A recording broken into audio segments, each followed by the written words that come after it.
Hello, magandang hapon sa sign ng Taurus, si Lola Baby ito ha. Salamat po sa inyong subscribe, likes, comments. Ito po ay general reading. So bago po tayo magsimula, gusto ko lang pong sabihin sa inyo na isama po natin sa ating dasal na sana matapos na yung hidwaan sa pagitan ng Palestinians at ng Israel. At yung ating mga kababayan Pilipino, lalo si Angeline na isang nurse na pinatay habang inaalagaan niya yung kanyang matandang pasyente sa ospital ha. At sa iba pang mga namatay. Na sana ma-recover ang kanilang body, maiuwi sa Pilipinas para sa mga mahal nila sa buhay. Mabigyan sila ng magandang libingan. Atin po natin silang ibigyan kasama sa ating mga dasal sa gabi. So salamat po ha. Tingnan po natin yung energy ninyo sa loob ng 1 week. Ngayon ay Monday, happy Monday po hanggang Biyernes ha. Kung meron ditong improvement, kung meron ditong let's say mga kaganapan, kailangan yung malaman. Ano message sa inyo ni Universe? Okay? Sa mga bagong nagsusubscribe po, salamat ng marami ha. Ako po si Lola. Lola Baby. So dalawa pong card deck ang gagamitin ng Lola ha.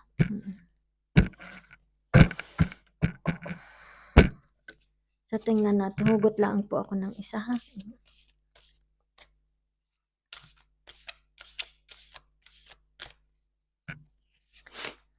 Keep your commitments daw po. Yan, Taurus ha. Ito pong tinatawag, refine your attentions. Yan ha. Keep your commitments. Kung kayo po ay nakapangako, di atin po itong ganapin. Okay? Para hindi dito magkaroon ng problema, issue, samaan ng loob. Especially sa inyo pong hanap buhay, sa inyong career, sa inyong mga obligasyon, sa mga mahal nyo sa buhay, sa asawa, mga anak. Kung di naman po nyo, kung halimbawa hindi naman ito magagawa, then don't make promises. Let's say kung halimbawa ay iba naman ang promises sa commitments, di ba? Okay? Kung halimbawa sa isang relationship, di man natili kayong loyal, tinatawag na fidelity. Sa hanap buhay ninyo, ibig sabihin, wag magbago yung inyong tinatawag na performance ninyo. Yan. Kailangan dito, palagi kayong, ano tawag dito? Masipag, yung dedication. Yan. Yun yung pagiging mabuting empleyado. Kahit sa inyong hanap buhay ha. So tingnan lang natin ang message ha. Yan So itong lumabas dito dahil meron dito yung tinatawag na Page of Swords yan. So it's about your thoughts ha. So titingnan po natin dahil ito ay lumabas dito yung inyong tinatawag na thoughts, okay? Yung inyong tinatawag na passion, yung desires ninyo, okay? So dito yung tinatawag na the lovers, okay? It's about Gemini energy itong tinatawag na the lovers ha. So dito ay mataas yung tinatawag na swords, yan. Your thoughts, tsaka ito the lovers. At tsaka dito, yung inyong pag-iisip. Kung ano yung mga nasa pag-iisip ninyo. Maaring nga dito, sa inyong tinatawag na commitments, yan. Para laang magampanan ninyo yung inyong commitments. Kaya ito, siguro, kaya mataas itong thoughts ninyo. Kasi dito lumabas din, Ace of Wands. Okay? It's about your career. Maaring bagong career. Unknown, very unknown sa inyo. Maaring ito isa sa mga wini-wish ninyo, dinidesire ninyo. Ito tinatawag na career, hanap buhay. Okay? So, dito nakikita your desire. Kasi meron dito yung tinatawag na ito yung inyong guardian angel na si Saint Michael the Archangel. Okay? So, kumbaga dito kung ano itong gusto ninyong pagbabago sapagkat ito, kumbaga dito ito isang paglalakbay, isang pagbabago. Okay? Ng inyong tinatawag na career. Okay? Your goals. Yan ha, okay? Ano pa? Yung, let's say, your passion. May mga passion kayo dito, ano? Ari ito'y commitment ninyo sa sarili ninyo, itong pagbabago na to. Sapagkat narito yung tinatawag na the lovers, the Gemini. So, kumbaga dito, you are asking the guidance, the help of your angels. Tinatawag na Archangel, Saint Michael. So, kumbaga dito, it's about challenges. Yan. Ito yung, kung ano man ito. Na nakikita for some of yung tinatawag na fears. Okay? Pero kailangan malalabanan ninyo ito sapagkat kumbaga dito guided kayo ng inyong angel. Okay? Kakaroon dito ng tagumpay kung ano man itong pinagnanasaan ninyong ito. Desires ninyo ito. Maybe you want to reach your goals. Yan. So kung kaya dito, kung ano man ito, kumbaga ito nakikita dito yung desired ninyo. Ito yung nasa pag-iisip ninyo. Okay? So, ito, kaya dito merong tao at saka bata. Kumbaga dito ito yung nagpapalakas ng loob sa inyo. Okay? Maaari ito'y asawa mo, mga anak mo, o kaya family mo. Sa iyong paglalakbay, sila ang inspirasyon mo. Nagbibigay ng lakas ng loob sa iyo para matungo mo, makuha mo kung ano man itong dinidesire ninyo. Kasi ito ang nakikita ko, it's about your career. Okay? Kung ano man ito, it's about your destiny. Okay? Pagbabago. O kaya dito, you keep them. Nilalagay mo sila sa iyong isip. Para yung inspirasyon mo, silang inspirasyon mo. Para marating mo kung ano man itong gusto mong marating. Para din hindi mo malimutan yung tinatawag na commitments mo sa kanila. Yan na. Yan. So dito maganda yung pinaplano ninyo. Maganda yung binubuo mo sa iyong kaisipan. Ito. Maganda yung binubuo nyo sa inyong kaisipan. Ha? Yan. Kasi ito yung tinatawag na tatlong air signs na Gemini. Kagaya nito. Narito si Gemini ha. Okay. Gemini, Libra, and Aquarius. Maaring itong pupuntahan ninyo is very unknown to you. So, kumbaga dito, kaya narito yung tinatawag na Libra. It's another, kumbaga na new relationship. Let's say, another trabaho, new relationship sa mga tao, sa colleague, sa boss ninyo. Okay? O kaya dito narito si Aquarius, it's about, yung kumbaga dito about yung inyong potential, yung inyong skills, yung inyong knowledge. Kumbaga dito ipapakita ninyo. Kung it's about your career nyo, hanap buhay, di ba? So, kumbaga dito, ipakikita nyo yung galing ninyo. Okay? Na kayo inspired by these people. Maaring yung husband mo, mga anak mo, family. Yan. O kaya dito nakikita si Gemini. Ibig sabihin, it's your intellect, your tinatawag na katalinuhan. Okay? How you relate yourself. Okay? Kumbaga dito, paano mo i-express yung sarili mo. Yan.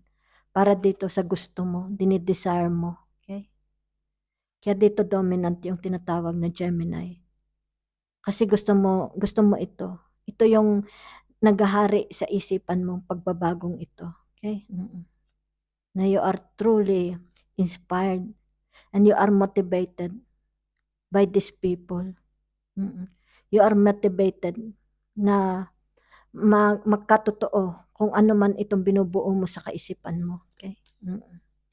Para dito. tinatawag mong commitments, okay? So, maaaring for some of you this week magkakaroon, okay, ng tinatawag na result. Maaaring you will be glad, you will be happy. It's about your pamimera. Mukhang dito magkakaroon ng kasiyahan, okay, sa inyong tinatawag na pamimera, sa inyong mga nakikita, resulta sa inyong paghihirap. Yan ha. It's about your hard work, hard labor, yung inyong tinatawag na dugo, pawis. Dugo, pawis at laman. Kumbaga dito ay nakikita na. Okay? Kung kaya dito you are very satisfied sa kung ano ito nakikita ninyo. So dito nakikita yung tinatawag na energy ng Taurus. Okay? Kumbaga dito ay nakikita it's very rooted. Nakikita yung kasiyahan ninyo. You are very content. Nasisiyahan kayo sa nakikita ninyo.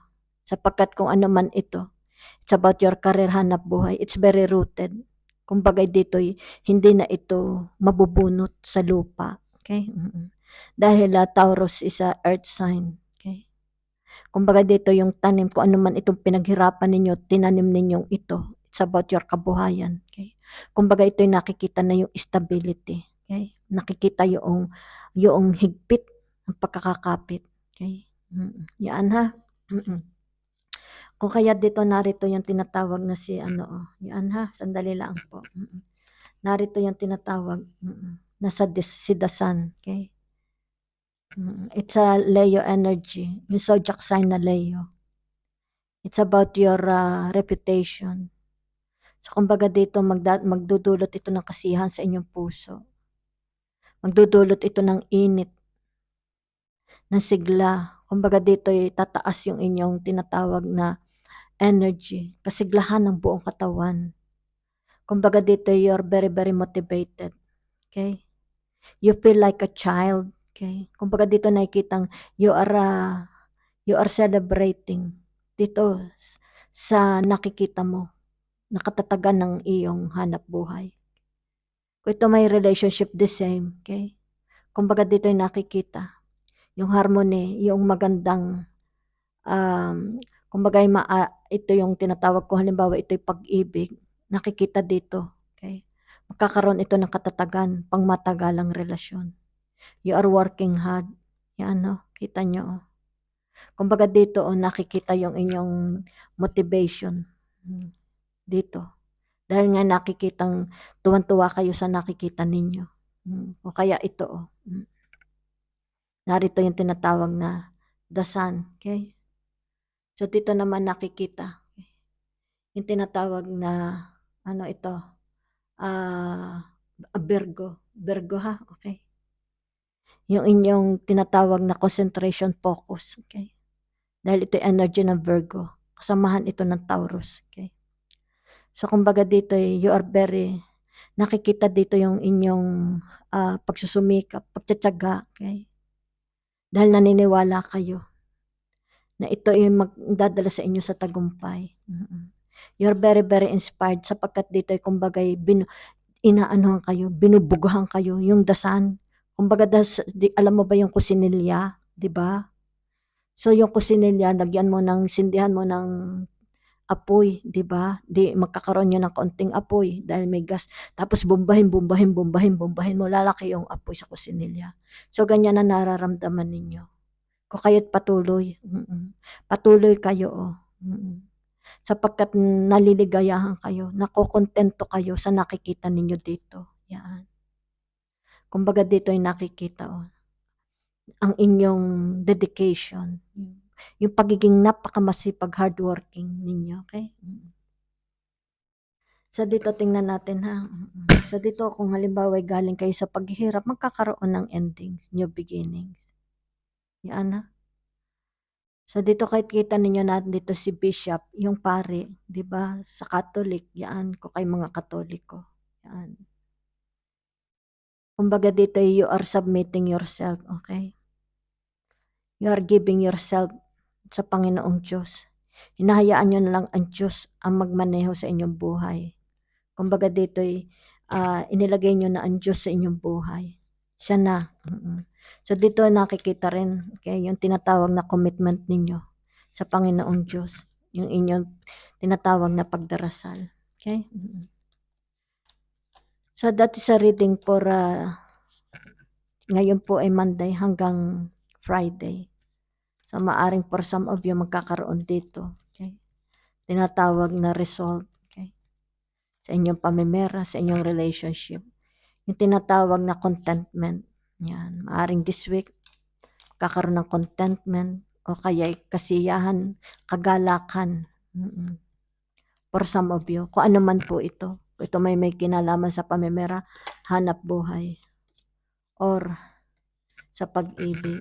Okay? So nakikita dito. Sa mataas dito, kita ninyo dito, narito yung tinatawag. Okay? Na Scorpio. Yan. It's about your responsibilities. So dito ako nakikita na ginaganap na. Maaring this week, okay, yung tinatawag na keep your commitments. Yan. Your commitment sa family ninyo, sa trabaho ninyo, ayan na oh. Nagkakatotoo na. Yan ha, okay. Commitment sa inyong, let's say sa inyong investment, sa inyong career, sa inyong kung halimbawa tindahan, hanap buhay, yan. So kumbaga dito, you are open.